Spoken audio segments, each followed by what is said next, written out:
welcome to our YouTube channel, and today we are going to learn how to find digital codes on Amazon. So let's get started. So if you want to find your digital codes on Amazon, so to do that what you can do is just simply open up your Amazon application, and after opening up your Amazon application, now in order to find your digital codes, what you have to do is just tap on the profile icon which is on the bottom of your screen, and after tapping on that just simply tap on your orders which is on the top of your screen. After tapping on your orders, now over here you will find the digital code of the following order that you have made.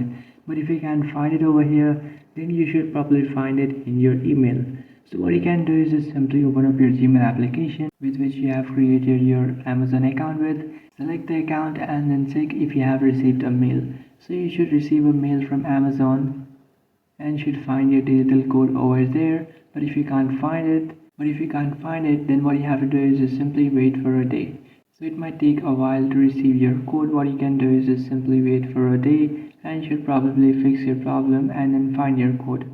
So that's it guys, this is how to find digital codes on Amazon. If you find this video helpful, don't forget to like and subscribe to our channel. If you have any doubts, feel free to comment below. Thanks for watching.